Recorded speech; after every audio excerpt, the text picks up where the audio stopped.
because we're gathered here today to commemorate not only the memory of those who are interred here, but also to honor the impact and the legacy which they left behind. And I'd like to recite the traditional blessing of Shehecheyanu, but to preface. The difficulties and challenges our ancestors faced are well known. The religious persecutions and the pogroms and other hardships that caused our ancestors to move from the old country to the shores of the United States are well known. Additionally, when the homesteaders came here, there were fresh challenges and fresh hardships. They had to clear the land of the stones. They had to toil. Anyone who's done any research into the homesteaders' life knows that it was not easy at all. But they did so, and they turned the land from a barren place into a land that could produce, a land that could give fruit. The homesteaders lived the land, not only physically, but spiritually as well. Jewish tradition tells us that the physical life, without the meaning and purpose of a godly mission, is empty and void. The Jewish homesteaders of McIntosh County took that to heart, and notwithstanding the trials and tribulations of the hard life they led, they upheld their faith, not as an extra supplanted component to their lives, but rather as part of their very essence and being part of their identity, the Jewish identity, and they performed the mitzvot, the Jewish commandments in the Torah, in a way that even their physical, material labors were infused with the spirituality of their lives. They lived their lives truly and fully. And that is the theme of the traditional blessing, Shehecheyanu. Shehecheyanu v'kiyimanu v'higiyanu lizman hazeh means in English, we bless and thank God who has caused us to live, caused us to exist, and brought us to this occasion. Now you might ask, why should we say that he caused us to live and then again he caused us to exist? It's not simply a double language, but there's a very deep meaning here that's pertinent to the event that we find ourselves at right now. When we say that he caused us to live, this refers to the eternal life, the life of the soul. Then we add on, he caused us to exist, implying that even our physical existence was also infused with the meaning and the vitality and the energy of the soul. And how do we accomplish this? Through the third clause, higiyanu, which also means toil and effort. And when I say toil and effort, I don't only mean the toil and effort of our ancestors. I don't only mean the toil and the effort of the homesteaders, but we can continue their life and their legacy by doing one more mitzvah, one more good deed.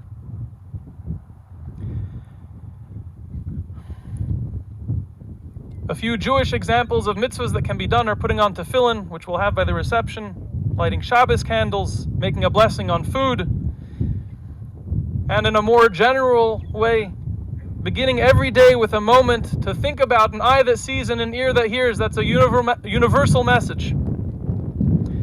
And with that, let us say, please repeat after me in Hebrew, and then we will say in English, Baruch Atah Shehecheyanu V'kiyimanu V'higiyanu Lizman Hazeh. Blessed are you who has caused us to live, caused us to exist, and brought us to this occasion. Amen.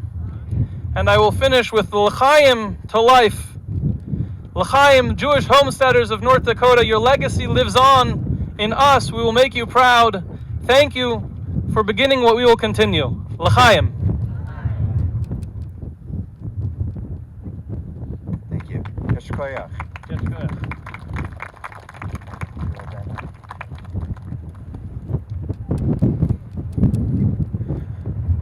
I'm Stuart Kaufman. I'm the administrator of the Ashely Jewish Homesteaders cemetery, and I wanted to welcome you all here today. On our way out here, we were asking each other, well, how many people are going to be here? And I said, I don't know, whoever shows up, whoever Rebecca invited. So this is really over the top, and Rebecca suggested months ago that we have a rededication and have these beautiful boulders and plaques placed here to honor the pioneers, homesteaders who settled here in the early 1900s. I thought, wow, that's a great idea, and it sounds like a lot of work. And Rebecca stepped up and did that and made that happen. She made these boulders happen. She made today happen. And I just want to recognize her for all the efforts that she's done. So one of the reasons we're here is to recognize that this small cemetery here on the plains of North Dakota is now designated a National Historic Site on the National Registry. So that involved a 100-page document that Rebecca created and presented to the North Dakota Historic Society, and it was approved and then further presented to the National Department of Interior. So all of that happened, and I have at home a very nice certificate that designates the cemetery as now being on the National Registry of Historic Places, which again is a testament to the work and dedication that Rebecca has done to make that happen. So my great-grandfather, Isidore Grossman, is buried here. His brother Yehuda is buried here, and my uncle Joseph Grossman. So there are 3 Grossmans that are buried right next door. So 3 out of 22. So we're well represented. In addition, my grandfather, Louis Niemer, was a peddler who used to peddle housewares in North Dakota and South Dakota. And when he would come to Ashely, he would always stay at the Grossman homestead. And my great-grandfather, Isidore Grossman, liked my grandfather, Louis Niemer, a lot. And he suggested to him that maybe he should marry his oldest daughter, Lena, who's my grandmother. So that, in fact, happened. And Louis and Lena were married on July 3rd, 1917, almost close to 100 years ago, here in Ashely, North Dakota. Is that amazing? And I have their marriage certificate, which is also amazing that that document still exists. So today has been designated North Dakota Jewish Homesteaders Day. By the governor of North Dakota. Is he here, by the way? Probably not. Okay.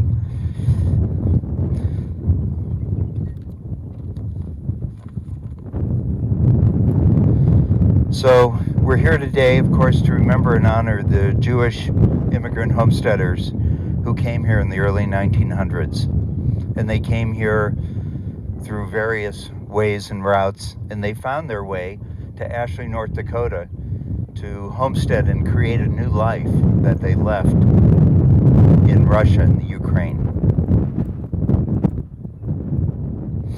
And they had in common the desire to seek freedom, to seek a way of life where they could practice their Judaism without prejudice, without worrying of being killed by Cossacks, and to be safe and to be free.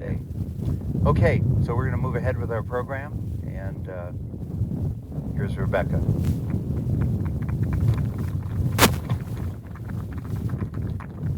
Hello, shalom, and welcome. I'm Rebecca Bender. I am a Bender descendant. I was very fortunate to spend over 2 years reading and hearing the inspirational stories of the Ashely Jewish homesteaders as part of my work to get the property nominated to the National Historic Register. had the family members not told their stories to their children, or had North Dakota researchers before me, like the late Toba Geller, the late Alfred Thal, and I'm not sure if she's here, Leona Nye. If she is here, she's a local Ashely historian who also assisted me in my research, as well as Father William Sherman. Had they not gathered the information, we would not be here today. So I would like to share with you now some of the many voices that I got to hear in my research from the prairie. All right. I'm Ronnie Hartman, and I am a great-granddaughter also of Kiva Bendersky, who's buried here. And my grandparents were Sarah Bendersky Schlesinger and Noah Schlesinger. The land where we're standing, I just found out recently, was the land that my grandmother homesteaded in 1906. And Rebecca, I'm going to stick a story in here that you may not know, but it's really funny.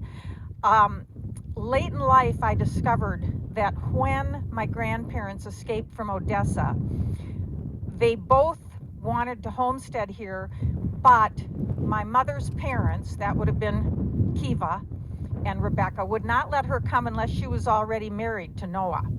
So they got married secretly in Odessa and came here and pretended not to be married, so they got 2 pieces of land. And when I was interviewing my grandmother on tape when she was about 85, and we got to that part, and she wanted to tell me the story, she told me to turn off the tape recorder. I convinced her to let me leave it on. I told her I didn't think they'd come after her. I thought that was pretty cute. So they got married again here. At any rate, to give you a sense of the impetus for my grandparents and great-grandparents leaving Odessa, I'm going to read some words that Noah Schlesinger wrote about their time in Odessa. He said, on one particular night, about 10 of us, young men, organized our building and took turns watching. I was living with the Benderskys in a 2-story apartment house in Odessa with a big, heavy iron gate out front, and we kept it locked. I remember we had fog every night, and it was hard to see when we were on watch. The pogrom started in the night away from our section of town down near the seashore. They were burning warehouses, and we could see the flames. We didn't have anything to defend ourselves with, just knives that we had collected and rocks. So we moved all the women and children to the 2nd floor of the building, and we kept boiling water on the stoves to pour down in case we were attacked. And that was how they were going to save themselves from the Cossacks. After the October 1905 pogroms, immigration was no longer a choice. It was a necessity. And they came on the SS Rotterdam in 1906. My name is Lincoln Bernhard. I'm a great-grandson of homesteader Joe and Mary Bender.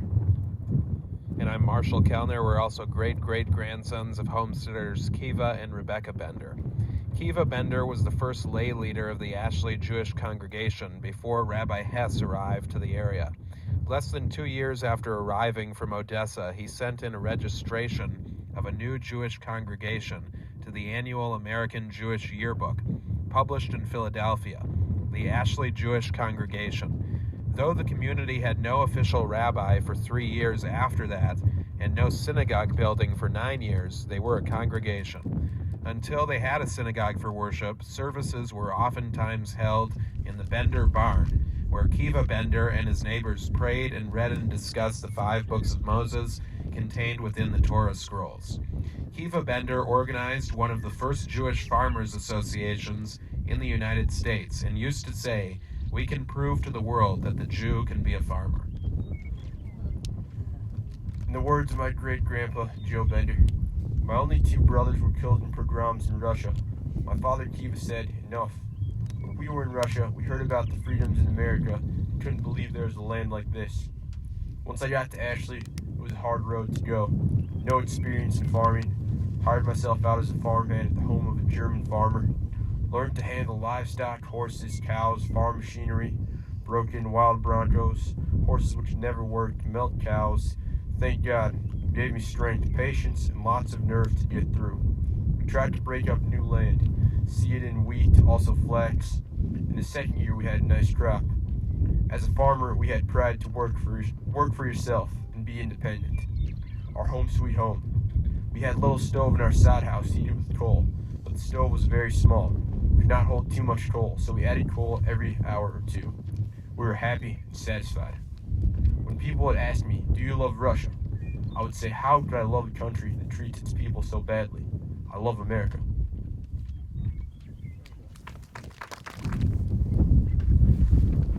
Hello everyone, I'm Merv Grossman, the grandson of Isidore Grossman and nephew of Joe Grossman, buried in the cemetery right next to us. My father was Ben Grossman, who grew up here in Ashely. Years ago, several members of the Ashely Jewish families, Kenneth Bender, Kenneth Tilson, Lionel Greenberg, and Ben Grossman, my father, met together to plan on how to perpetually upkeep our beautiful cemetery. These four men who then lived in Minneapolis and St. Paul, met and purchased a $500 certificate deposit that they hoped would begin a permanent endowment. Other families continued to contribute as well, and my dad kept fastidious records of all the contributions of other members and a small grocery pad, which we still have today. The funds raised paid for the outstanding caretaking of the cemetery for many years by John Salzar and family. When I wrote the checks as trustee, he charged us $100 per year for all the work he did, and his dedicated work was greatly appreciated. My dad took me to the cemetery and instilled in me the importance of maintaining our legacy and the existence of this cemetery where our ancestors are buried. As time went on, the state of North Dakota wanted to take over our cemetery. Representatives of the families met, and most had very strong feelings about the importance of keeping control of our own cemetery. This required bringing in the next generation of grandchildren and great-grandchildren of those buried in Ashely. How lucky we are that at first Bob Kaufman and then his brother Stuart had the passion to continue the legacy of our families. Stuart reached out to Ashely families with fundraising letters and continued to build interest in the next generations, who brought us to this momentous occasion of the Ashely Cemetery having an historic designation. L'Ador Vador, our families would be very proud.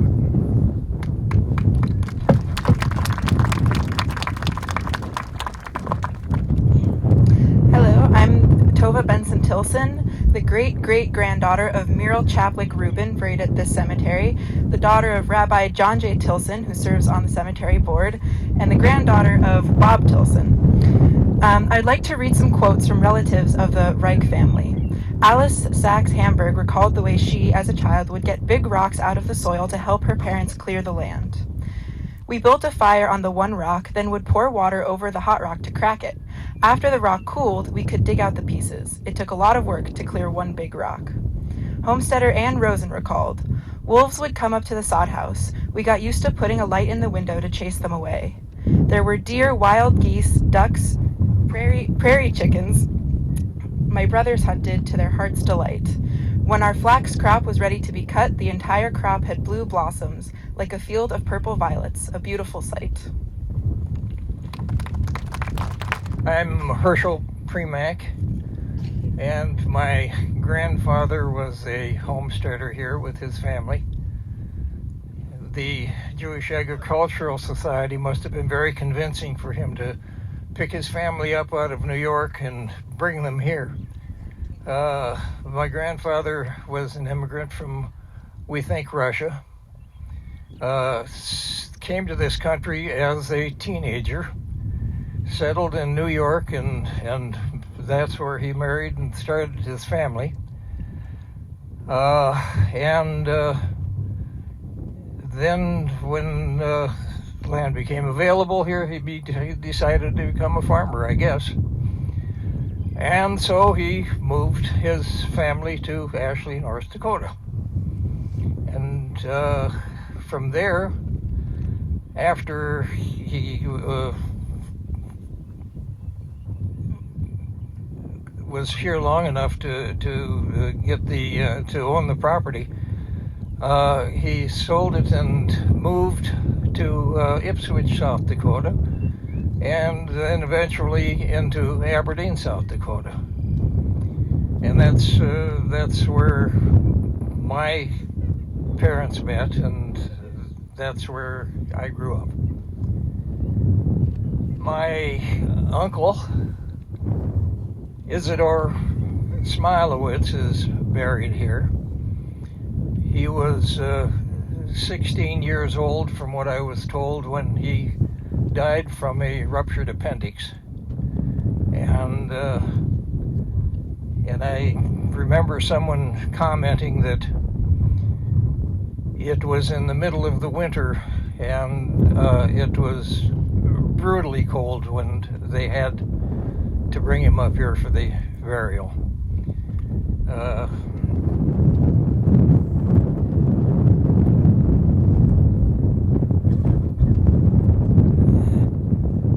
Something I need to read for you. Here is a quote from the Jewish Agricultural Society's annual report in 1908. It says, many of the Jewish settlers in North Dakota were obliged to file on poor land, as most of the desirable homesteads had already been preempted. The settlers, however, are promising young men filled with a pioneering spirit and not afraid of hard work. This is the youngest settlement around Ashely, and most of these homesteaders have started with little or no money. But by working out with other farmers or on section roads or with threshing crews, they've managed to make ends meet. And that's my report. Hello, my name is Mary Cohen. I am the daughter of the longtime Jewish dentist here in Ashely, Leo Cohen, who died in 1983. He was the last Jew to live in Ashely. My father's stepfather was Noah Dorfman. He married my grandmother Razel. After homesteading, Noah became a cattle buyer. Noah Dorfman's brother's wife, Frieda Dorfman, is buried in this cemetery. I will share some words from Frieda Dorfman's late son, Morris Dorfman, who wrote in A Family History. Isidore Dorfman escaped the Odessa pogrom of 1905 and got in touch with the Jewish Immigration Aid Society, which furnished transportation to the Dakotas. He had no idea where he was going. He found himself with others at Eureka, South Dakota, the end of the railroad line at that time. He then walked 35 miles to Ashely, following the ruts from the freight ox carts. Isidore's wife, Frieda, buried here, died in childbirth, leaving him with 4 young children and a farm. After proving up his claim, Mr. Dorfman sold his 160 acres at $10 per acre and used money to buy a meat market in Wishick. He never remarried. How do you do, everybody? I'm Sarah Lee Slovan, and I'm here because my grandparents are buried here. They're Sarah and Israel Arbach. They died in 1916. So I'll tell you a little bit about their history. As I said, I'm Sarah Lee Slovan, the daughter of Ben Greenberg and Pauline Arbach Greenberg. And I want to honor my mother because in 1942, she began contacting the descendants of people buried here and asking for contributions.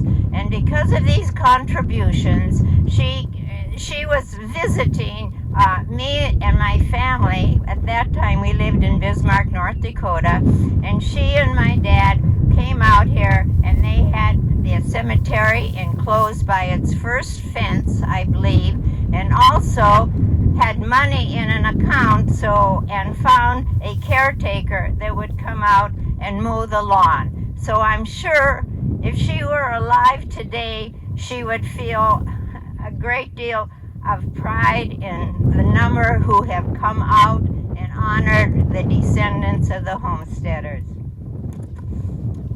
And my grandparents came out out to Homestead about 1903. And as you've heard, it was a very difficult challenge. They were on the homestead for 3 years, decided they couldn't make it. My mother had 2 older brothers and herself, and the family moved into Ashely, and my grandfather opened a general store. And I found out the general store's name was Israel's Store, named after my grandfather. And also found out, and you all know that times were very difficult. We found out that my grandfather was dearly respected by his customers, that he was great at extending credit, and we were told that it wasn't unusual for them to carry a family for a year. And then when a crop would come in, the customer would come in and settle this bill. Something that I learned that I knew nothing about. My grandmother, Sarah Auerbach, could speak English as well as German and helped out when hundreds of Ashely babies were born.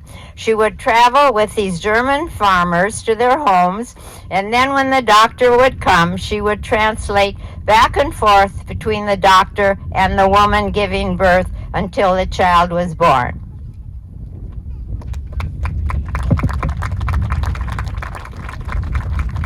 Hello, I'm Ann Kay.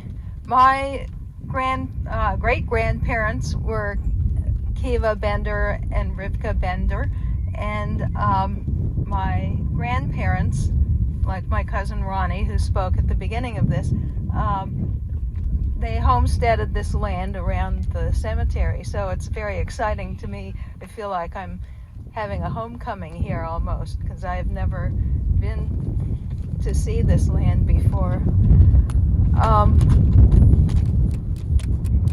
I'd like to share some observations about the homesteader's life on the prairie from the family history written by my mother, Ethel Schlossinger Overby, who was born here in Ashely.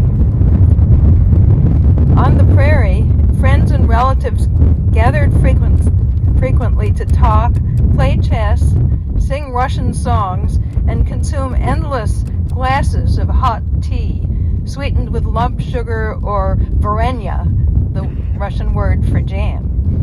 In good weather, when they weren't digging rocks out of the land and putting them in their stone boats to haul to the ravine, the women walked across the prairie to visit each other, with their children hanging onto their mothers' skirts.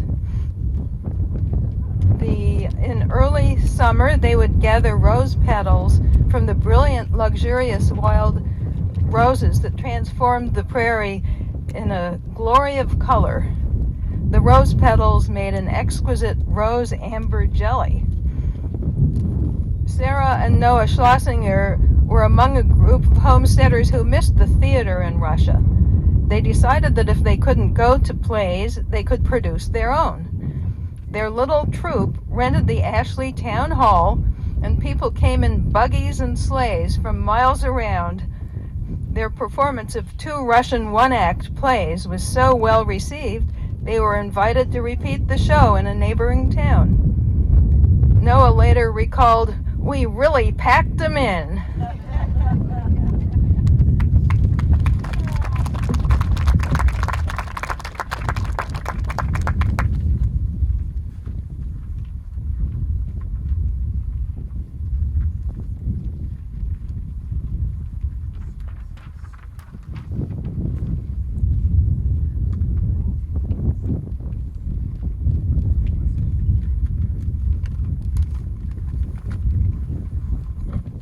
Good afternoon, everybody. I'm Carol Fye, and I want to truly welcome everybody here to Ashely. It's just a pleasure to see so many people. We're so blessed to have this cemetery here and have this history in our midst. My husband and I, Lyle, we live in what was the Jewish synagogue. It was bought from the Baptists. It was a Baptist church out on the prairie, and then the Jewish congregation bought it, moved it into town, and made it a Jewish synagogue. And we've lived there since '83. We raised 3 children there. And one of the things that's original there, the only thing, is the sculptured metal ceiling. It's a beautiful ceiling. It's been painted many times, but I believe it probably was a copper ceiling at one time. When the paint was chipping, I kind of took a little peek, and I think it was. So that's very interesting. I'm here to read a quote from the Ashely Tribune in an article from 1913. Since history began, the Jew has been the middleman and the lender of money. Reasons for this is found in the law of other countries, forbidding him ownership of real estate. In the U.S. today, this is changing, and the Jew is going to the land. The Jew is proving competent and making for himself a place of importance in the agricultural life of the country. Thank you again all for coming.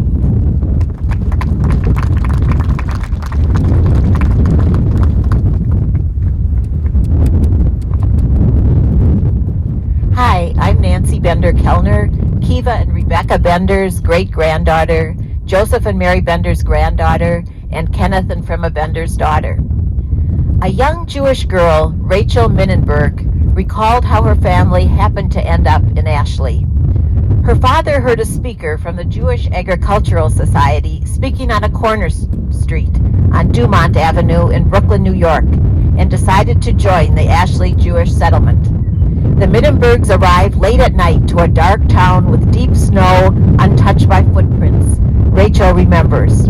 We found our way to a way station for immigrants until spring. Other than a table, lamp, and cooking stove, the shack had no furnishings, no bed, and no chair. People sat on the floor on boxes. My parents and I slept on the floor near the door, and by morning, the snow had drifted in, and we were covered. By Passover time, most of the settlers had left to move into their shacks on their claims. We were left alone. I remember looking down from the top of a tall box where I slept while my father and mother celebrated the Passover together, and my father sang Hallel, praising God and thanking him for his blessings.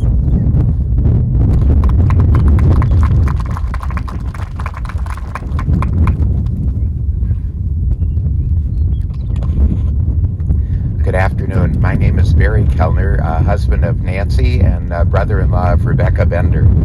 I am proud to have married into the Bender family and recall with fondness the first time I was shown this cemetery by my late in-laws, Frema and Kenneth Bender.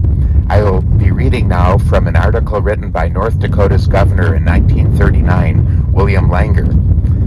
I can testify, he said, that the Jewish citizens of my state have always played a particularly conspicuous part in building up its very prosperity. They preserve and maintain the loftiest conception of human relations and traditions for which our nation was conceived. By their tenacity and industry, they have become successful farmers at Gackle, Williston, Lair, Ashely, and other places. The Jews in this state have not shrunk from the tremendous work and the heavy sacrifices required of them.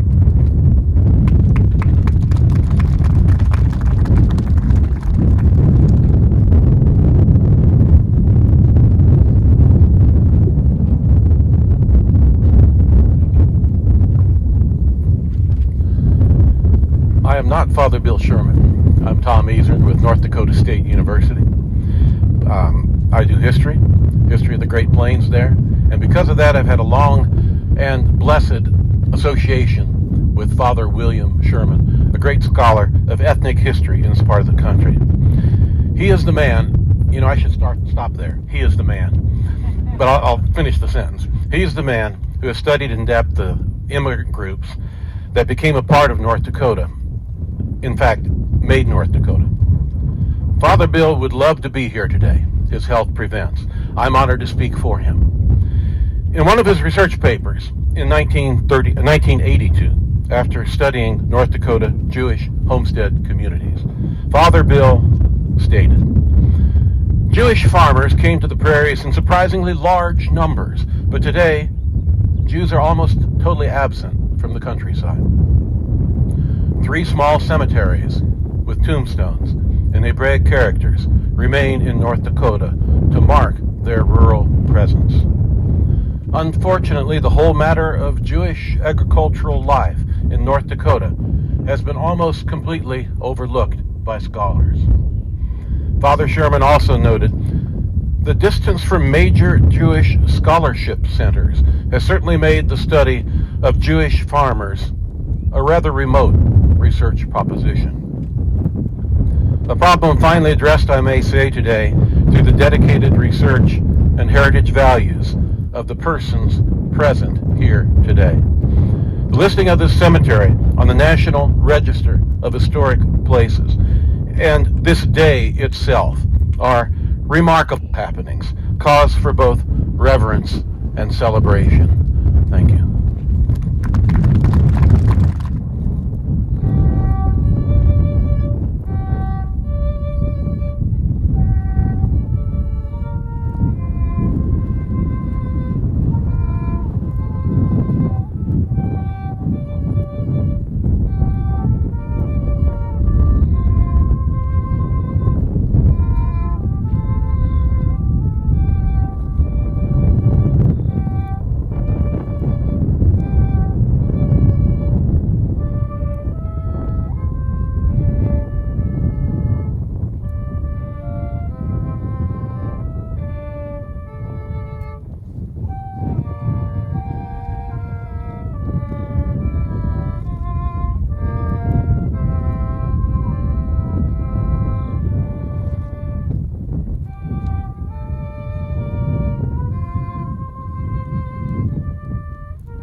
Okay, now if we could please call forward Mr. Klinger, Mr. Kaufman, Ms. Berg, Mr. Tilson, and Rabbi Tilson, because we're going to have our symbolic unveiling of the memorial boulders and reading of the plaques. And first, Jerry Klinger. First of all, thank you very much for permitting me. My name is Jerry Klinger. I'm president of the Jewish American Society for Historic Preservation. And thank everybody, the committee, everybody here is visiting, for permitting us to be a little part of your story. It's much appreciated. Ashely Jewish Homesteaders Cemetery. On November 17, 2015, the United States Department of the Interior officially named this site to the National Register of Historic Places. From the 1880s through the 1930s, 1,200 Jewish farmers lived on over 250 homesteads in North Dakota, the fourth largest number of Jewish homesteaders in any state. Here, among the swaying Dakota prairie grasses and under the infinite sky, the largest Jewish agricultural settlement in North or South Dakota thrived. The Beit Yitzchak House of Isaac Cemetery, the final resting place for at least 28 Jewish immigrants, is the only permanent physical reminder of this community. Very good. Thank you. So before I read the next paragraph, I wanted to thank Jerry and his organization, the Jewish American Society for Historic Preservation, for their significant financial support of this project of getting these boulders and plaques created and placed here. So thank you very much.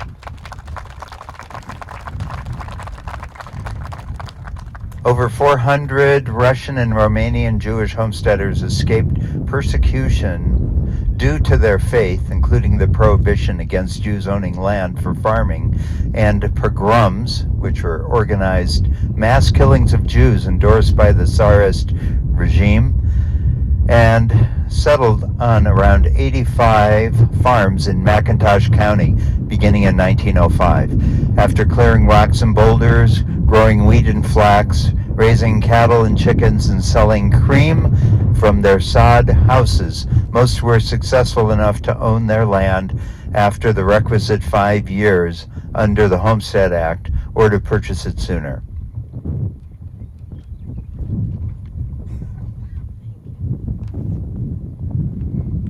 And we also note here, with appreciation for the generous contributions and guidance of the Jewish American Society for Historic Preservation, the descendants of the Jewish homesteaders, the citizens of Ashely, North Dakota, those who have cared for and restored this cemetery, as well as the State Historical Society of North Dakota. Now we'll move on to our second boulder over here, and Claudia Berg. Here you go. Hello, everyone. It's wonderful to be here, and it's wonderful to see the support for all this preservation that's going on in this particular place and across the state as well. That unlike most of their Jewish brethren who remained on or near the East Coast in the big cities, these first-time farmers boarded trains to the great Northwest, staking their claims 20 years after McIntosh County was opened for homesteading. They settled in the stony, hilly area called Judenberg, the Jewish Hills, by their welcoming German-Russian neighbors. In addition to their inexperience, the Jewish farmers faced drought, prairie fires, early frosts, blizzards, the Spanish flu pandemic, and the Great Depression. Nevertheless, with hard work and God's blessings, this stony ground bore fruit. I'm Robert Tilson. Temporary can't read, so Jim, my son, is going to read for me. Bob is 92. He's probably the oldest descendant here. No? All right. Second oldest. Anyway, the Ashely Wishek Jewish community retained its religious identity far from any major Jewish population center, as evidenced by this traditional cemetery. They were a nationally registered Jewish congregation in 1907 before they owned a central building for worship or had a formally trained rabbi. They traveled on horseback to each other's sod houses and barn for a minyan, the 10-man Jewish quorum for certain prayers, and celebrated Jewish weddings outside on the prairie under the chuppah wedding canopy with sponge cake, homemade wine, and dancing to washed-up drums and spirited violins. And I'm John J. Tilson. I'm Bob's son and Jim's brother. You met Tova already. My sister Janie's here too. The homesteader family names of the proud Americans interred here include Arbach, Becker, Bender, Berman, Bloom, Dorfman, Ewart, Filler, Friedman, Goldstone, Grossman, Jampolsky, Orbach, Parkansky, Reich, Rubin, Schlesinger, Silverlieb, Smilowitz, and Weil. And the passage from Scripture here from the book of Numbers at the bottom: may God bless and protect you. May God deal kindly and graciously with you. May God bestow favor upon you and grant you peace.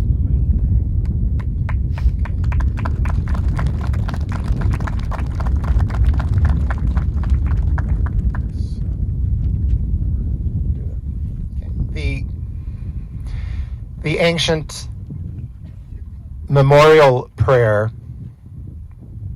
which I'm about to recite in Hebrew and then in English, reflects the belief that our Creator takes pleasure and the souls, the everlasting souls of our ancestors, are elevated or derive spiritual pleasure in seeing us live lives of integrity and of honor, and living in the ways of kindness and justice and generosity. The idea that if we live good lives, it elevates the souls of our ancestors. And so it is my hope that this event, the effort that went into to this day, and our gathering in this day, as well as the way we live beyond this day, will serve that very purpose. I'll ask those who are comfortable rising to do so at this point, and if not, that is okay. El Malay Rahamim Shochein Bamromim Hamitzei Menucha Nechona Tachat Kanfei Hashechina B'ma'alot Kedoshim Utorim Kezohar Harakia Mazirim Et nishmot kol ele shenizkarim hayom shalachu le'olamam began Eden tehei menuchatam ana bal harachamim astirem beseter kenafecha liolamim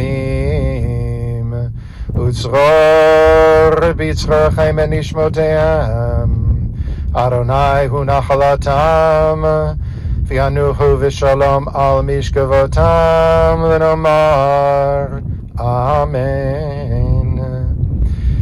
Exalted God, full of compassion, being beyond boundaries, grant perfect rest on the wings of your sheltering presence among the holy and pure, radiant as the celestial lights, to the souls of all those who we remember today, who have gone to their eternal home at rest as in the primordial Garden of Eden. Source of mercy, we beseech you, protect them in the shelter of your wings beyond this world of time and space.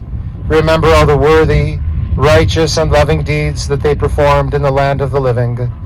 May their souls be bound up in the bond of life in your eternal care. Their ultimate portion is with the Lord. May they rest in shalom and peace. And let us say, Amen. Yitgadal v'yitgadash shemei Rabbah, Be'alma divrach hirutei v'yamlich malchutei, b'chaychon uvyomechon, uv'chayei dechol Beit Yisrael, ba'agala uv'izman kariv imru Amen. Yehei shlam Rabbah min shemaya, v'chayim aleinu v'al kol Yisrael.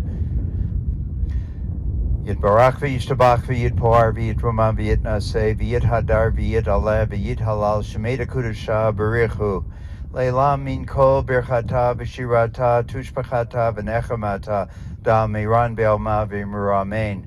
Yehei shlam Rabbah min shemaya v'chayim aleinu v'al kol Yisrael v'imru Amen. Oseh shalom v'bromav hu yaseh shalom aleinu v'al kol Yisrael v'imru Amen.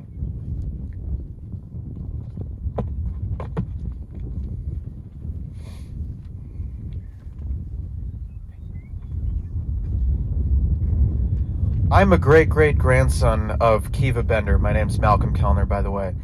This cemetery stands as a symbol of the acceptance the Jewish homesteaders felt to remain true to who they were among their Russian-German neighbors, despite their religious and cultural differences in this remote place far from major cities. My grandfather, Kiva/Kenneth Bender, longtime president of the Ashely Jewish Cemetery Board, once said the following: "Even after they left the prairies, these pioneers continued to appreciate the freedom and opportunities afforded them in America, and passed this feeling on to their children. It was possible to be a good American and still maintain one's religious identity." Kenneth Bender also said, "It's very simple. Had these immigrants not crawled down into steerage in the bottom of those ships to come to America, we wouldn't be here. For this, we are forever indebted."